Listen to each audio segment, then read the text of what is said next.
छात्राओं को मेरा नमस्कार। मैं फिर हाजिर हूँ आपके सामने आपकी हिंदी की 7वीं कक्षा की वर्कशीट लेकर। पाठ का नाम है हिमालय की बेटियाँ। इससे पहले भी हम इसके 2 भाग पढ़ चुके हैं। हिमालय की बेटियाँ पाठ के हमने उसमें जाना था कि लेखक हिमालय से निकलने वाली नदियों को क्या कहता है। हिमालय की बेटियाँ उसने कहा है। नदियों को उसने माँ के रूप में, बहन के रूप में, दादी, मौसी, नानी के रूप में भी देखा।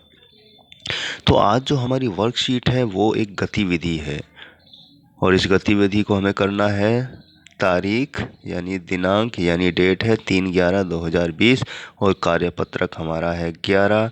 पाठ हमारा हिमालय की बेटियां। यहाँ आपको अपना नाम और यहाँ कक्षा अध्यापक का नाम। तो गतिविधि 1 है, प्यारे बच्चों अपने आप को नदी मानते हुए एक पत्र के माध्यम से सभी देशवासियों से आप निवेदन करें कि वे आपके जल को साफ सुथरा रखने में मदद करें। कितना अच्छा पत्र है ये कि आपको अपने आप को नदी मानना है और देशवासी यानी लोगों से अपील भी करनी है कि जल को साफ सुथरा रखने में, नदियों को साफ सुथरा रखने में मदद करें। तो आइए हम पत्र लिखना शुरू करते हैं। प्रिय देशवासियों,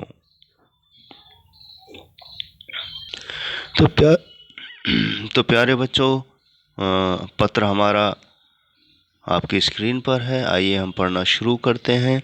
प्रिय देशवासियों, मैं गंगा नदी हूँ। आप मुझे माँ मानते हैं और मेरा बहुत सम्मान करते हैं, लेकिन ये कैसा सम्मान है कि आप लोगों की वजह से ही मैं दूषित होती जा रही हूँ। आपके द्वारा नदियों में डाला जाने वाला कूड़ा, मृत यानी मरे हुए जानवर व नदी किनारे गंदे कपड़े धोने से, फैक्ट्रियों का दूषित जल पानी में, नदी में डाला जाने से मैं बहुत दूषित होती जा रही हूँ। आपकी इन्हीं हरकतों की वजह से मेरा जीवित रहना मुश्किल हो गया है। इसीलिए आप सभी से निवेदन है कि नदी में गंदे कपड़े साफ ना करें, क्योंकि इससे रोगाणु पानी में दूर दूर तक जाते हैं और बीमारी फैलाते हैं। नदी में साबुन आदि का प्रयोग जलीय जीवों के शिकार से परहेज करना चाहिए। इसलिए आप मेरी मदद करें और मैं आपकी। ऐसा करने से हम दोनों का जीवन सुरक्षित रहेगा। आशा करती हूँ कि आप देशवासी मेरी बात समझ गए होंगे। आपकी प्रिय नदी गंगा।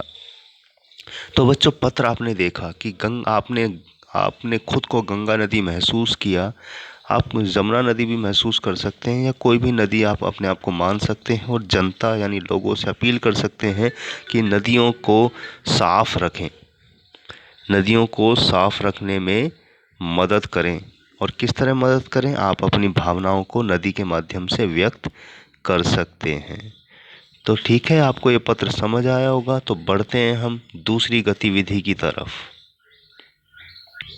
तो प्यारे बच्चों, हमारी दूसरी गतिविधि आपकी स्क्रीन पर है। ये है कि निम्नलिखित नदियाँ जिन जिन राज्यों से गुजरती हैं उनके नाम लिखने हैं।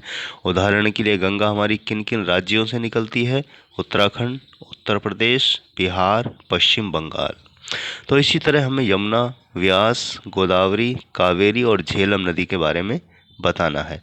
तो आइए देखते हैं इनका उत्तर क्या है। तो प्यारे बच्चों, हमारा दूसरी गतिविधि का उत्तर आपकी स्क्रीन पर है। तो गंगा नदी हमारी कहाँ कहाँ से निकलती है, किन किन राज्यों से? उत्तराखंड से, उत्तर प्रदेश से, बिहार और पश्चिम बंगाल। यमुना नदी हमारी उत्तराखंड, उत्तर प्रदेश, दिल्ली और हरियाणा। व्यास हमारी हिमाचल प्रदेश और पंजाब।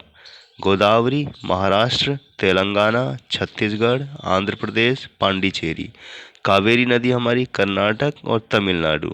और झेलम नदी हमारी कश्मीर से, यानी शेषनाग झील इसका उद्गम है कश्मीर में, तो वहीं से ये नदी निकलती है।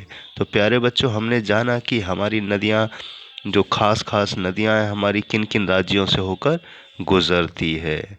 आप और भी कुछ जान सकते हैं, खोजें, ढूंढें।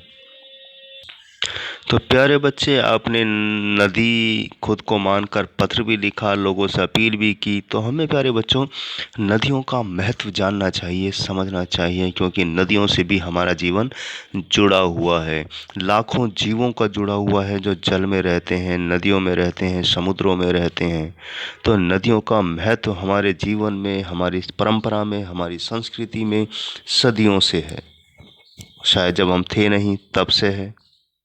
तो इसीलिए हमें नदियों को साफ स्वच्छ रखने में मदद करनी चाहिए, लोगों को जागरूक करते रहना चाहिए। तो प्यारे बच्चों, उम्मीद करता हूँ आज की वर्कशीट आपको समझ आ गई होगी। तो मैं लेता हूँ विदा। और एक और ख़ास बात कि हाथ धोते रहिए, बाहर निकलें तो मास्क लगा कर निकलिए, बाहर निकलें तो मास्क लगा कर निकलिए, और भीड़ भाड़ में 2 गज की दूरी या 6 फीट की दूरी बना कर रखिए। आप स्वस्थ रहेंगे, सुरक्षित रहेंगे, देश भी सुरक्षित रहेगा। तो लेता हूँ विदा, मिलता हूँ अगली वर्कशीट पर। तब तक के लिए बहुत बहुत शुभकामनाएं।